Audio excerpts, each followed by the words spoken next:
Iron Flute, Case 20. Tokusan and the Ancestral Masters.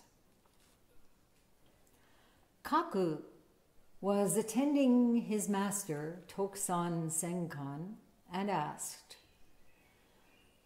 "The ancestral masters and sages of old have gone somewhere. Please tell me what became of them." Tokusan replied, "I do not know where they are." Kaku was disappointed. "I was expecting an answer like a running horse, but I got one like a crawling turtle."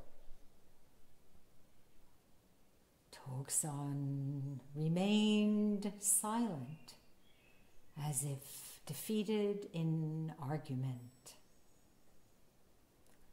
The next day, he took a bath and came to his sitting room where Kaku served him tea. Tokusan patted the monk on the back and asked, "How is it going with the koan you spoke of yesterday?" Kaku answered, "Your zen is better today." Once again, Tokusan said nothing, as if defeated in argument. Yogen Senzaki's comment. Kaku asked about ancestral masters the way some people think of heaven as a sort of glorified world in which those who have died on earth continue their work. As long as he serves his master faithfully, why should he trouble himself with such matters? Although a student may think of a teacher as master, the teacher does not accept such a title, because the teacher's zen is not separate from the student's. One's dharma is a constituent of the other's. Tokusan was very kind to the monk, whose zen was no more than yesterday's dream. Tokusan may have thought, "What's the use?" and remained silent. Genro's verse. The ancestral masters have hearts cold and hard as iron. No human sentiments can judge them. They go back and forth in a flash, moving inwardly and outwardly like magic. The criticisms of humankind cannot affect them. One may climb to the top of the mountain, but cannot search the bottom of the ocean. Even under a true teacher, one must make a great effort. Tokusan and the monk could not dine at the same table.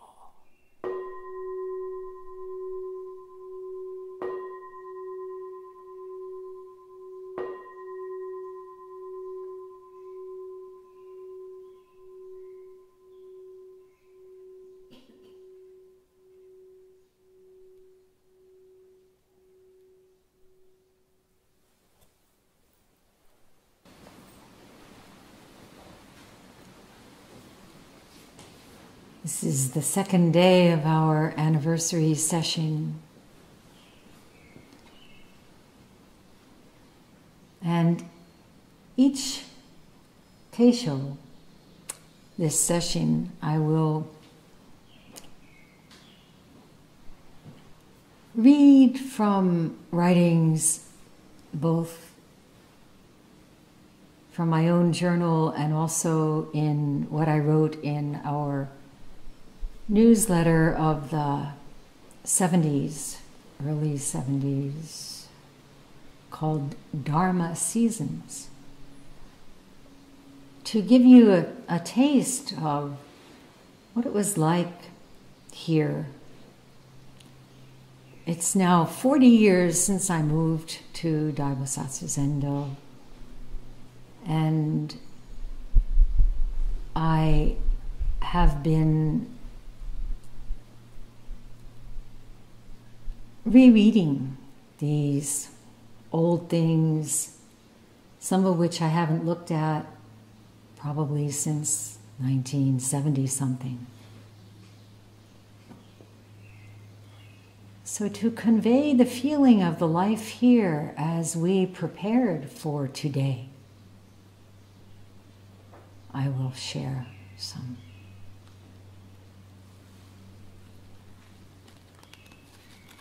And we may come back to Toksan too.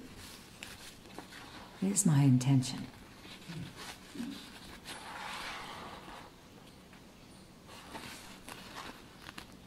This is from the Dharma Seasons of spring 1974. We were staying at Jirakuan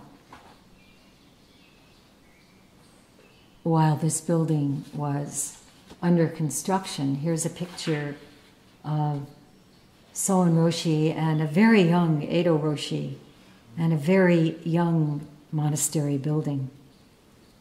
Probably hard to see, but you get the idea.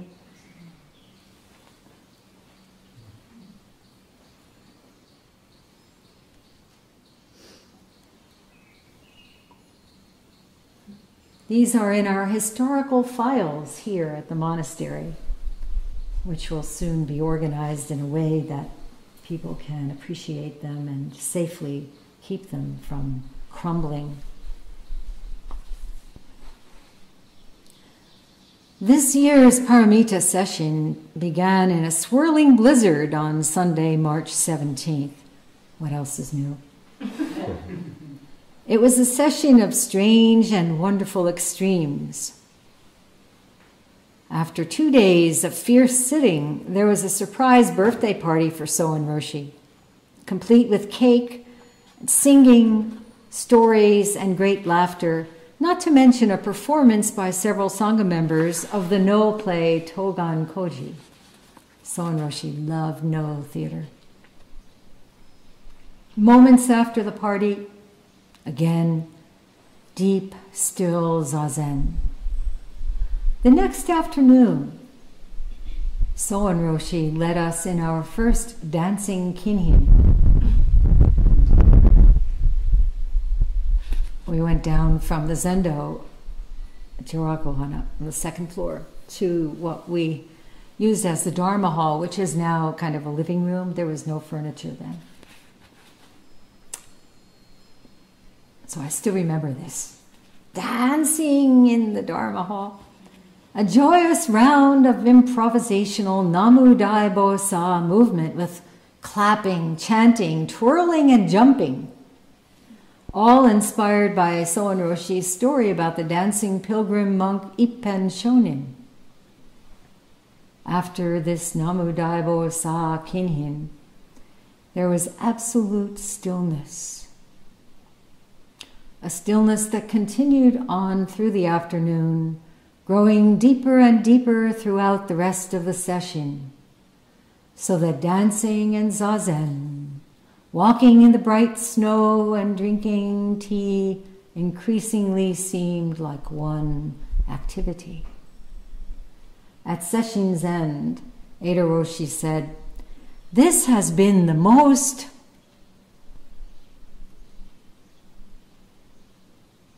and paused, and everyone nodded. For there was truly no fitting adjective.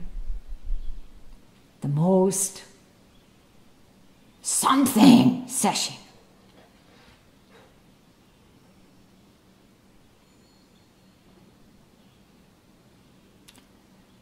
The second spring session was one during which every day was literally a holy day. It began on Passover, April 7th, and continued with Buddha's birthday, April 8th, and then Rinzai's Day on April 10th, and ended on Easter Sunday, April 14th. Before the first session, a large wooden plaque had been made with Enmei-juku Kannon-gyo and Namu Dai Boastsu inscribed upon it. During rest periods at both sessions, as well as at New York Zendo, students wrote out many pages of Enmei-juku Kannon-gyo, signing their names and the date, sometimes adding a poem or drawing.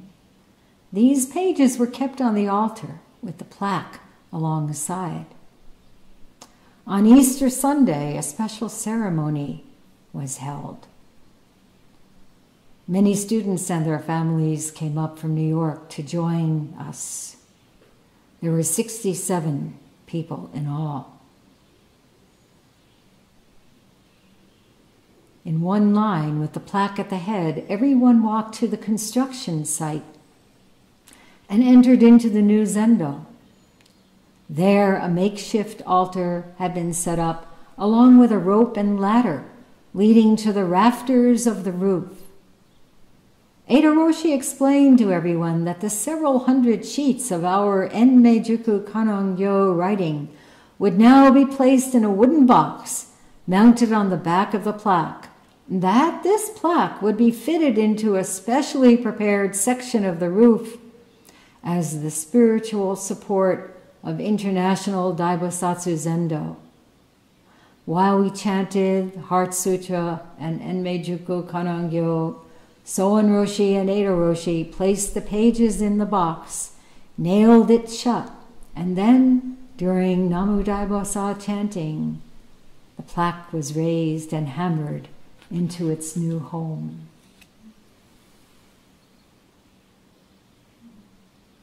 We are sitting in the Zendo under this.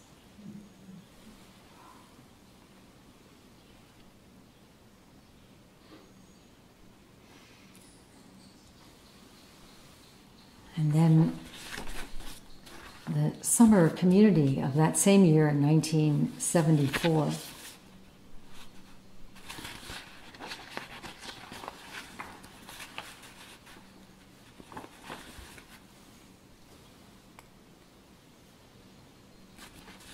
In those days, everything was typed, so it's kind of hard to read. Typewriters, remember?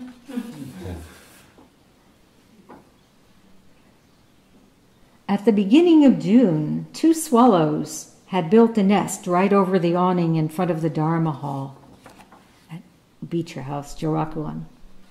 Each day, the pair would be busily at work there, and soon one was sitting for long hours, immobile, silent. And then, one day, there was a great coming and going. Both mother and father were bringing bits of food to a whole nest full of open beaks.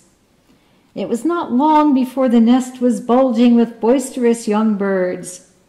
They were beginning to struggle to the edge of the nest, tentatively flapping their newly feathered wings and crying out in a mixture of glee and alarm. Their parents and other members of the swallow community swooped back and forth encouragingly, but to no avail. "It's just like the fear of Zazen," Dai Roshi said, as we watched during an informal supper on the lawn. A few days later, the nest was empty.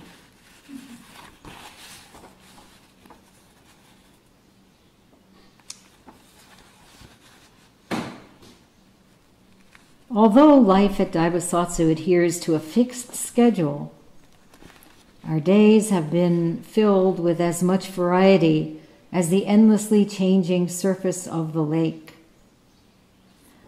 On July 4th, the night of the full moon, and the date of Dai Boastsu's formal opening 2 years from now, we had a one-day session. It was a brilliantly blue, hot summer day. Dai Roshi gave teisho and doksan. During evening zazen, we sat downstairs in the Dharma hall facing the lake. Beethoven's Ninth Symphony began, and at an especially soft, subtle point during the second movement, the first glimmer of orange slid over the ridge of Dai Boastsu Mountain. As the moon grew fuller and mightier, so did the music. And with the crescendo of the Ode to Joy, the moon moved above the ridge, shining in its full glory. We sat in silence for some moments and then chanted, "May we extend this mind over all beings." Slightly different way we chanted them. Our ending ceremony was outside around a huge bonfire under the moon and bright stars. And that was the first summer we held Obon here. Summer 1974.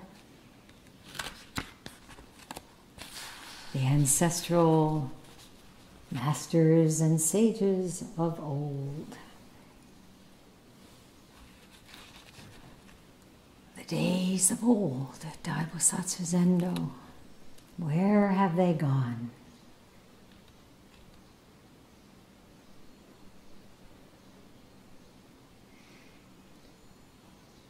Toksan Senkan. He lived from 782 to 865 and received transmission from Yutan Sesshin. And he became one of the greatest masters in an era of giants.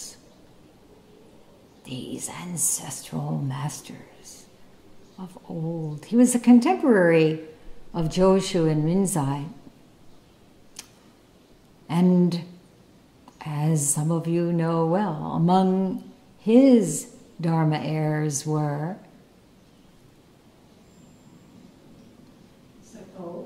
Seppo and Ganto.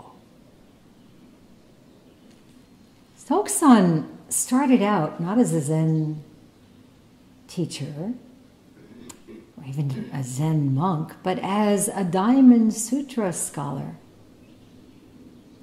And he met his downfall at the hands of a nice old tea lady.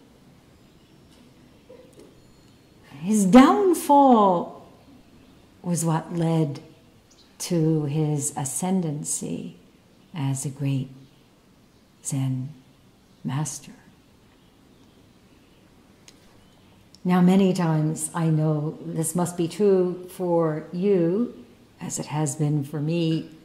Downfall, time of some terrible situation, loss of a job or relationship, some ailment or illness, is seemingly just the worst possible thing, right? We don't see how we could possibly go on. The worst outcome. But then what? We can't say. None of our plans or preparations seem at all relevant. Nothing seems to be working out. You have to get rid of them all. Really just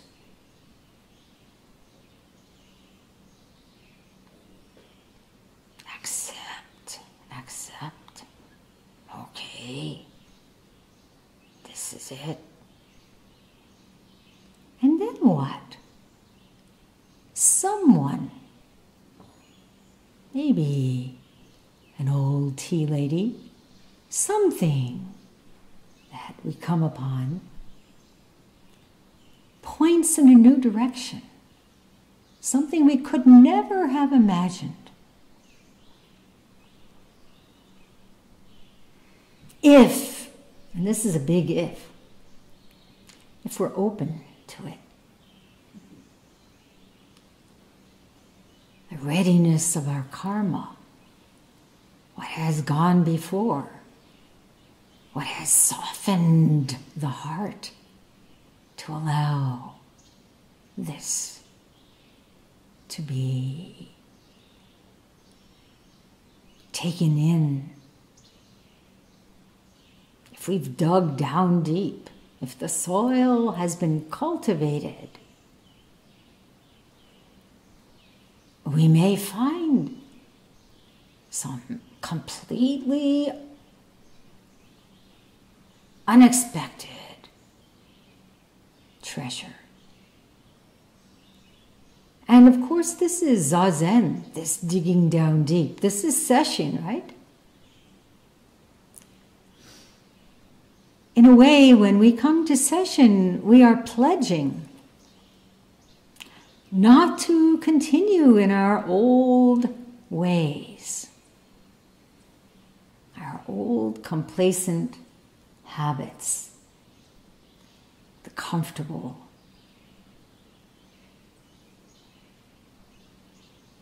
ways in which we've been oblivious to what's really in front of us.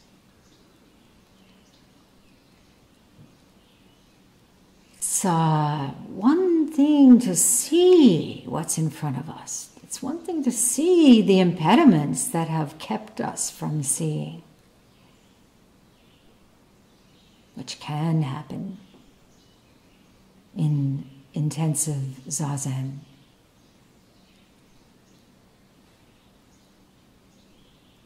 It's another thing to find the resolve to change,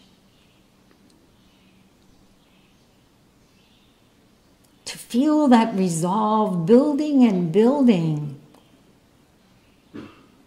so that it dismantles the whole thing that we've set up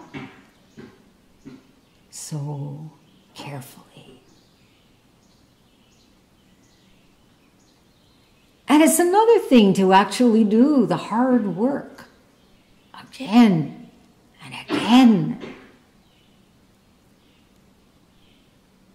So in my experience, what is needed first and foremost,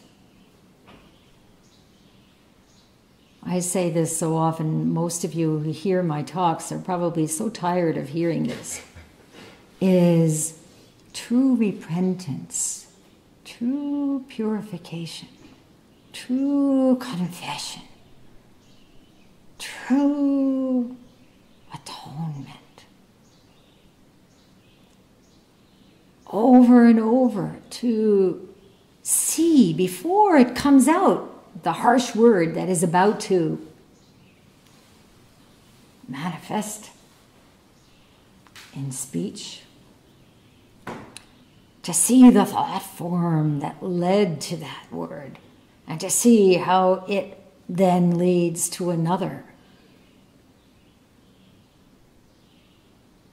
And to exhale before speaking, to purify that thought, to let go completely, to see how we are so fooled by our own certitude that we know what to do, we know what's going on, our judgment is correct. As I often say, also, you're probably bored, I love this Pope for what he said. Who am I to judge? If we have this feeling deep, deep, deep in ourselves, who am I to judge, right? Often we may think, we don't say it out loud to somebody else, who the hell are you? Yeah, but just turn it around, really. Or even just say, oh yeah, to ourselves.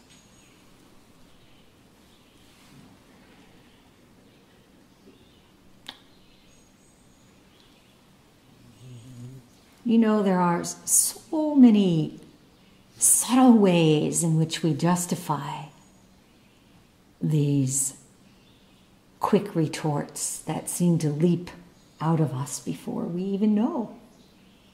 And then we think, well, it had to be said, right? I'm the one who knows, after all. So I was reading through my journal, and, you know, I used to be a very angry person.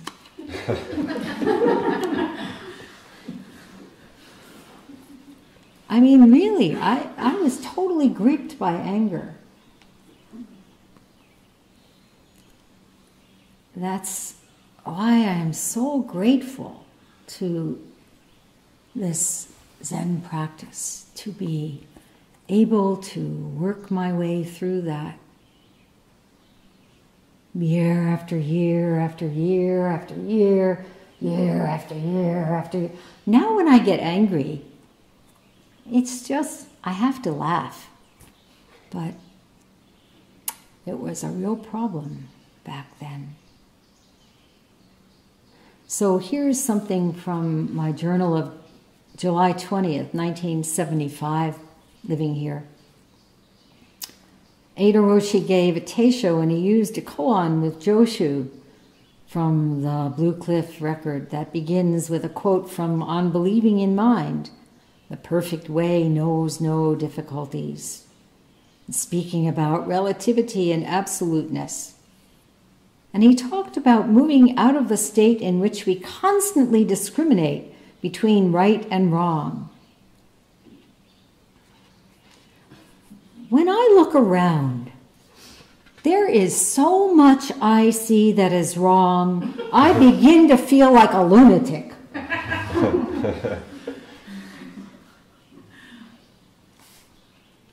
Probably some of you feel that way still, right? You look around, oh my God. Having done the various jobs around here that are now being done by others, I have a pretty good idea of how they should be done. Or at least how they shouldn't be done. It takes all my strength to let it be.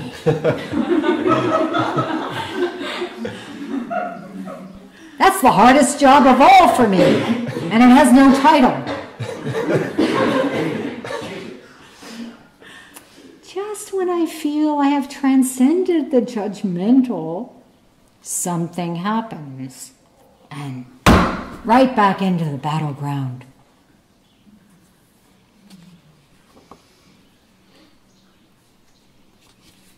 So this journal is full of wonderful, beautiful, magnificent days, and then 15th of August. The pace of the summer is really getting to me. That and Iho's miserliness with regard to food.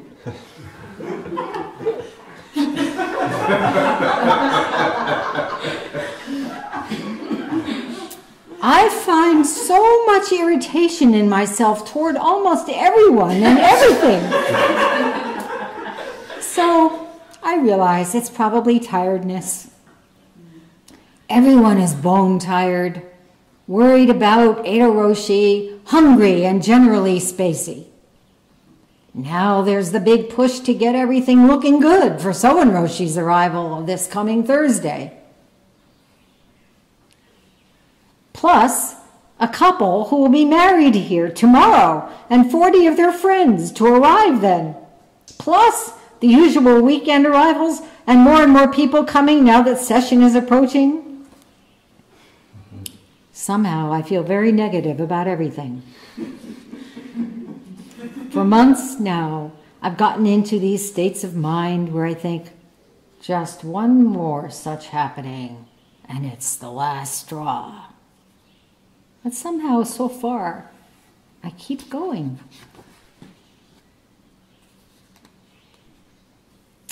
Things change so rapidly here. This is 3 days later. Moods shift up and down almost schizophrenically. It almost doesn't pay to think about causes.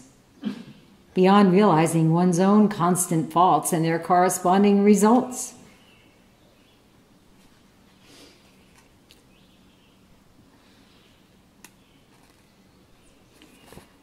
And then the last passage.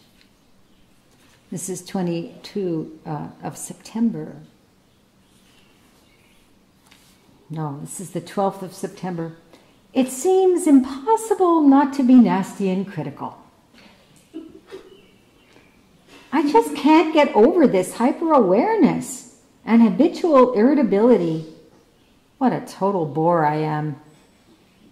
After session, the habits become not less frequent, but simply more painful because I'm more aware of each bad act as just that, and it all seems so hopeless. Doksan tonight, still only halfway there. Screw yourself into your cushion with no, Ada Roshi told me. I must. Yet I feel so weak and blind. If only I could be blind to everyone else for a while.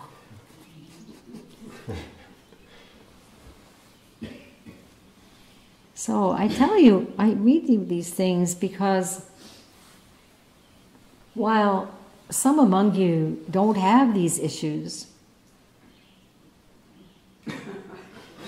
others may still, from time to time, feel a little on edge.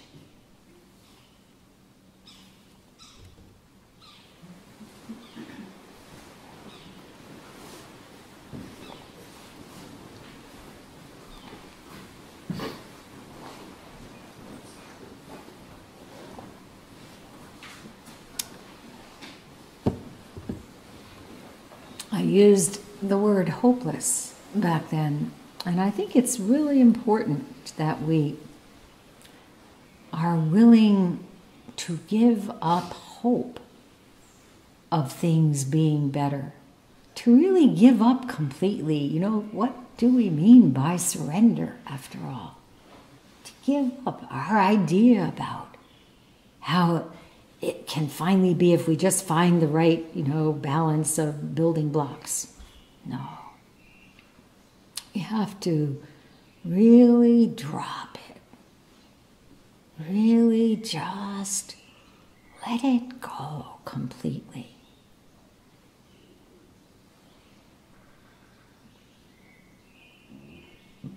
To let go of the entire enterprise. Then what? That's scary.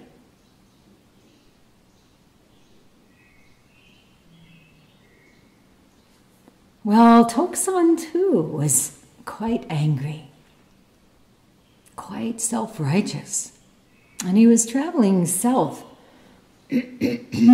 because he wanted to refute the Zen school, the teachings, the emphasis on direct experience rather than scriptural study. So he was traveling along carrying this big backpack of his commentaries on the Diamond Sutra. And not only carrying that heavy backpack, but also his own sense of importance. Very heavy burden, much heavier than the backpack. I am a Diamond Sutra scholar. I can teach. I thoroughly understand this great sutra. Still though, even so, even with his scholarly approach and his sense of attainment, what was he studying? What was he a scholar on? What were the words he was poring over? Things like this. A bodhisattva should develop a mind that alights on nothing whatsoever. Try carrying that around. And the Tathagata has nothing to teach. I'm going to teach him. There's nothing. And the basis of the Tathagata's realization of supreme enlightenment is wholly beyond. It is neither real nor unreal. So in spite of himself, this was going on inside him.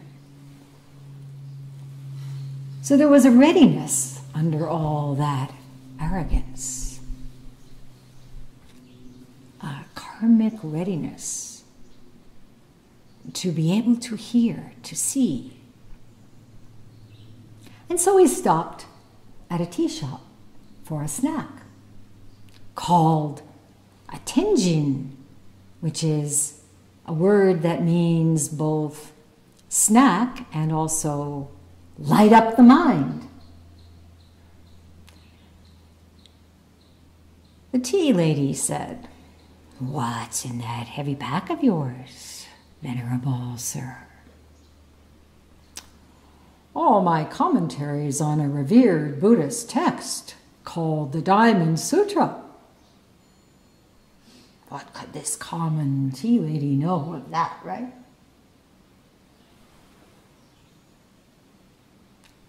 She said,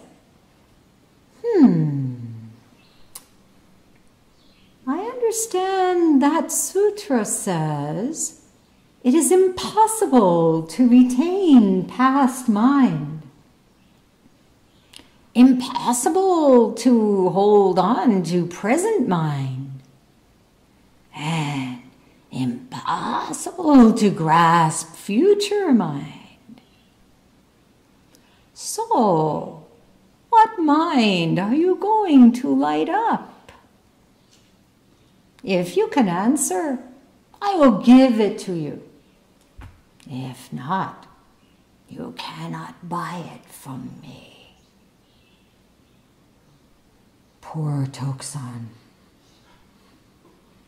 dumbfounded, couldn't respond to this living challenge based on experiential truth. Silent. And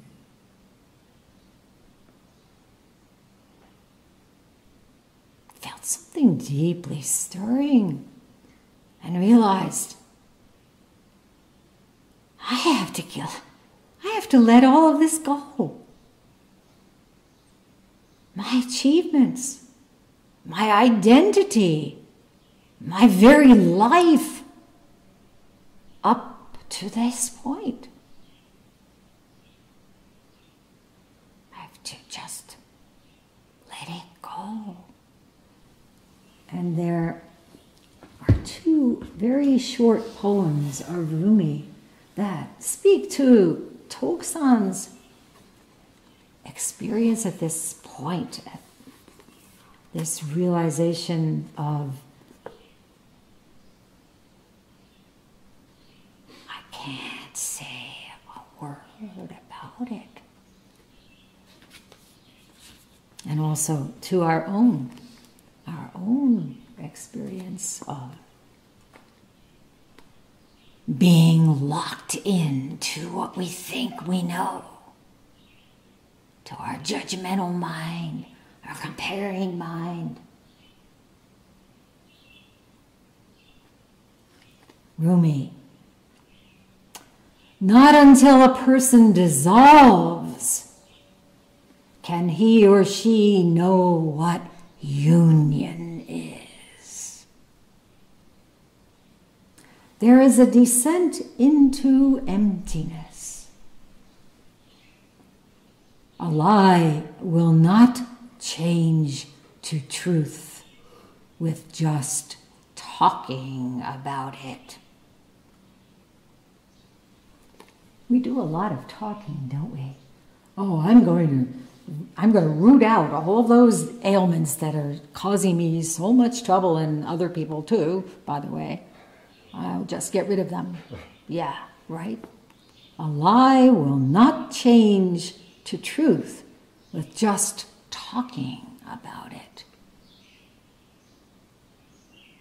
We have to dissolve. And here's the second poem. While you are still yourself, you're blind to both worlds. That ego drunkenness will not let you see. Only when you're cleansed of both will you cut the deep roots of fear and anger.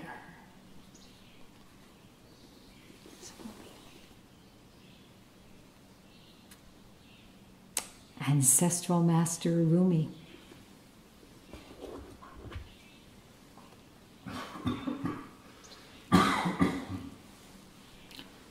So, with great humility, Toksan asked the tea lady, do you know of a Zen master around here? And she said, yes, Master Yutan is just 5 miles down the road. Go see him. And what transpired there is the subject of case 28 of the gateless barrier. And Toksan questioning and receiving instruction all night from Master Yutan. Finally, Yutan said, it's getting late. You'd better go. And Toksan rolled up the bamboo curtain to take his leave and stepped outside. It's pitch black out there. Yutan handed him a lantern.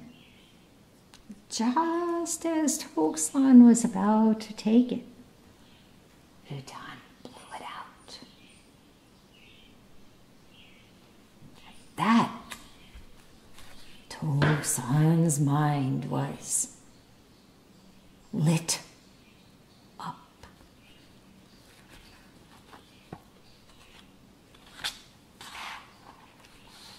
So in today's case, I know you thought we'd never get there, there's an Inji who poses a question to Toksan. Where have the great masters of old gone? This is a challenge, right? Those Tang Dynasty guys were so fantastic. What's the implication? You're not so good. Hmm? What? You're not so good. You're not so good, right? Okay, those guys, boy, I wish I were there studying with Rinzai, and instead I've got old Toksan here. That's the challenge, anyway. Not that he feels that way, but the challenge to his teacher. This is a student who is willing to stick his neck out and have his head chopped off. Where are all those ancestral masters now? We chant Te Dai Dempo every evening, right? Where are they? Are they buried in some tomb in India or China or Japan? What has become of them? What becomes of anyone? What becomes of anything? This morning, saturating rain. This afternoon's sounds of the forest.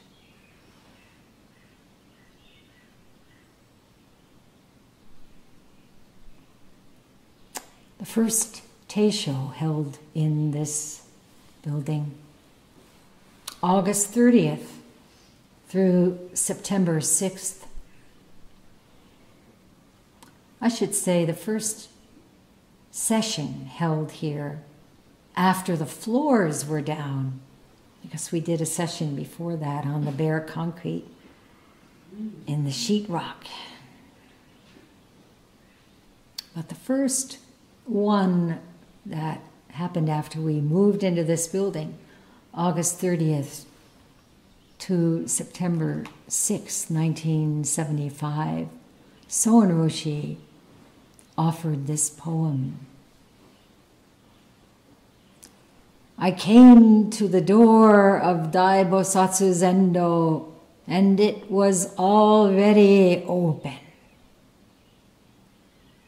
I opened the book of Rinzai and found no word. Where is Master Rinzai? Where is the Master?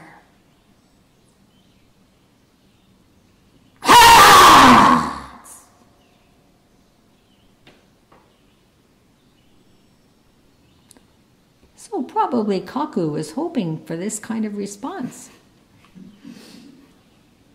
Good Zen answer to his question. I'm sure he was too advanced in his own practice to think that Tokusan would say something like, they're in the heavenly abode, of course. All these ancestral masters and sages. Oh yeah, they're up in Tushita heaven, lolling about, watching the World Cup. No one ever gets hurt in the World Cup games up there. No one ever loses. It's a win-win situation. It becomes so boring. That's why the heavenly beings drop down and become humans again. So here we are, where it's so interesting, where we have to deal with all our bullshit all the time, day in, day out, not to mention each other's. Have to go through it all again and acquire a whole new package of karma. Remember those days up there?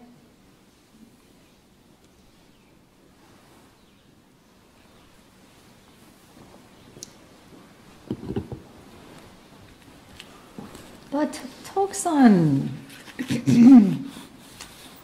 does not give Kaku what he expects. He says, I don't know where they are.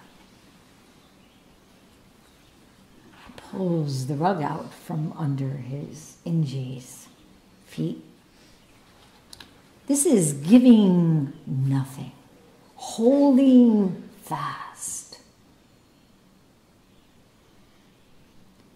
And of course, Tokusan's I don't know is most intimate with those old guys. But Kaku doesn't get it. And he pushes on. I expected a running horse, but I got one like a crawling turtle.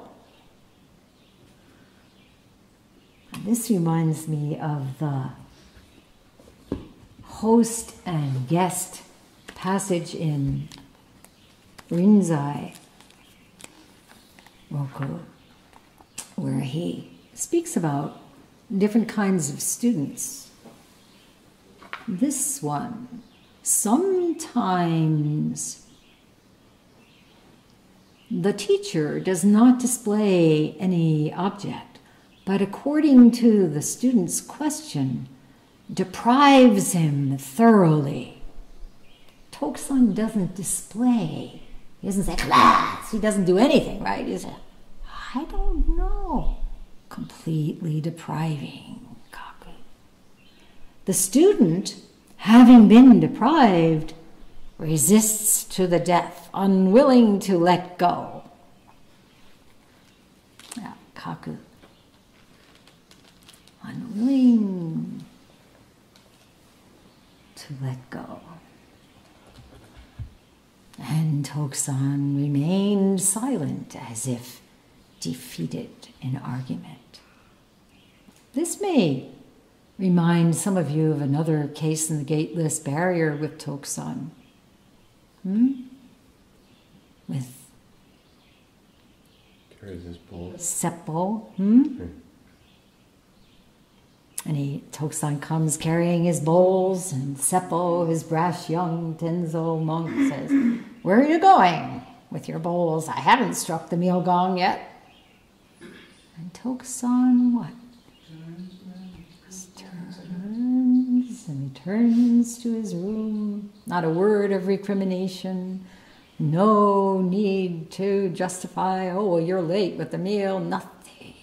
Just returns silently, as if defeated in argument. This wonderful Zen teaching, direct Zen encounter, old, mature teacher, no need, totally bougie, okay. I don't know. So the next day, Tokusan took his bath and went to his room, and Kaku brought him his tea. And Tokusan patted the Inji on the back and asked, how is it going with that koan of yours? Such a subtle poke, seemingly ordinary question, and the whole of it right there. That intimacy, the teacher patting his back, drinking his tea. What could be more ordinary, and what could be more extraordinary?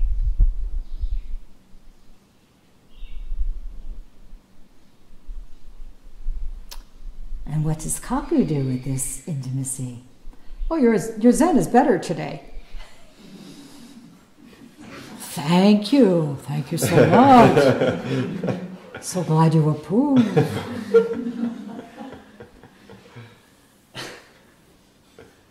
Feels he still has the upper hand. And now what? Tokusan, once again, said nothing, as if defeated in argument. That's it for Kaku. The winner loses. Nyogen Senzaki says that Kaku asked about these ancestral masters from his own discriminating way of seeing. Oh, those great ones, they must be continuing their work in heaven. But meanwhile, what? How about his teacher's understanding? So Nyogen Senzaki says, just serve your master, just bring him tea. No need to speculate on these great teachers of old, calling them ancestral masters of old, while right in front of your old teacher. How pathetic. Looking elsewhere, you don't see what's in front of your nose. And in any case, he says, a true teacher doesn't accept any such title as master or sage. Teacher like Toksan, like Rinzai, Joshu. True person of no rank. Not separate from the student's Zen, one's Dharma is the other's. Fundamentally of one emptiness. So Toksan was so kind. His remaining silent was the greatest gift he could give.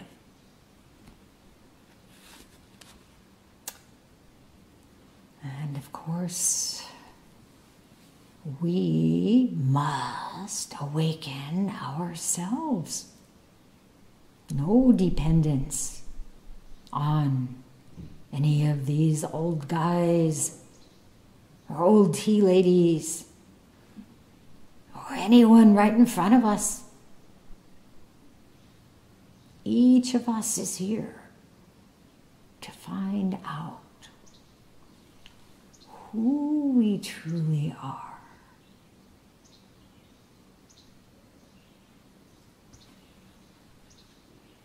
And Genro's verse, the ancestral masters have hearts cold and hard as iron, unyielding, won't give a thing,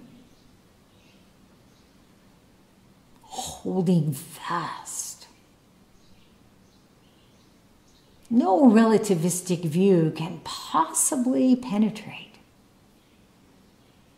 can possibly reach what they have realized.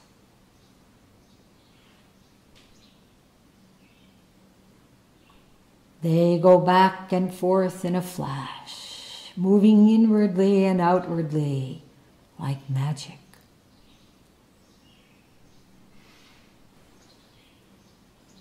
Free to come, free to go.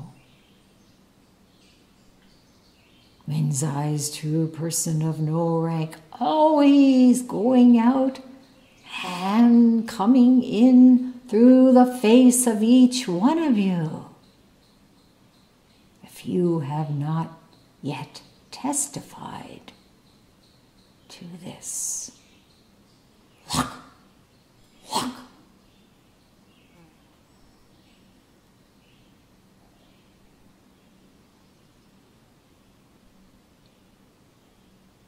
Unimpeded, going back and forth. The criticisms of humankind cannot affect them.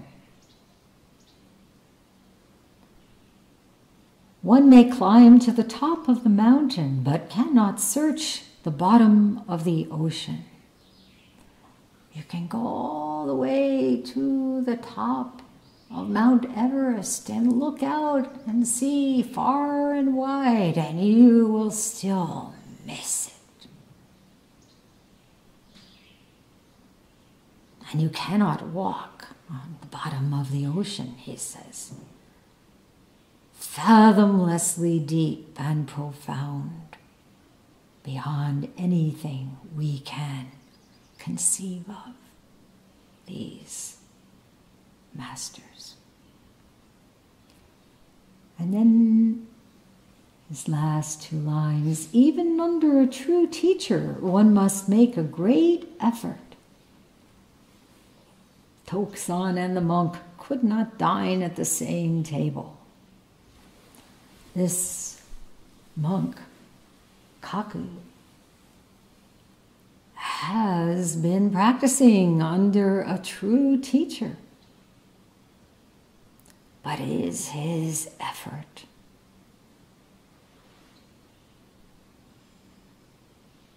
Free of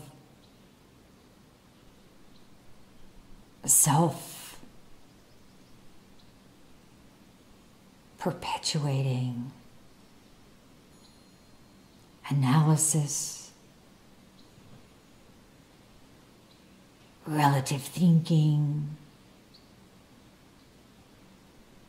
all the things that we're very familiar with. What is it?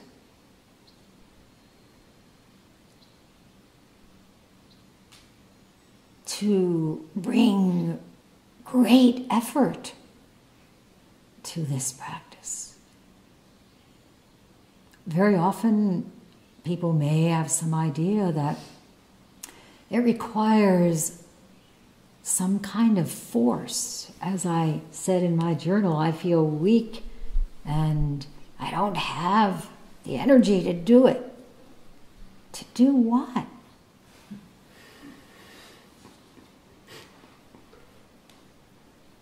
Great effort is completely giving up.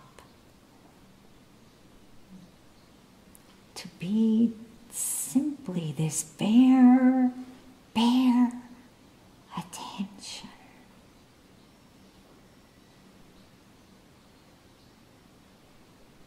To be filled with wonder and awe at the subtle movement of our own breath. Every moment unfolding just as it is. So instead of pushing and grabbing and striving and thinking, oh, I must be that great running horse, just be ordinary. As Rinzai put it, just refrain from contrivances. How often, in one moment of our zazen, are we actually contriving something? Refrain from contrivances.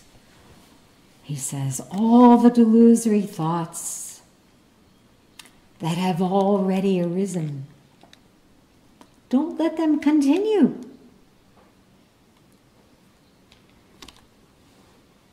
There you have it. And then he says, all the delusory thoughts that haven't yet arisen, don't let them appear. Now, is this great effort? Just not to get taken elsewhere, right? Not to struggle to get somewhere. And quite the opposite. Don't go anywhere. Where are you going to go? When you get there, it's going to be the same shit. But to be here, to just be. Just this is far more worthy than a 10-year-long pilgrimage. Just be ordinary. Put on your robe, eat your rice, and spend your time without complications.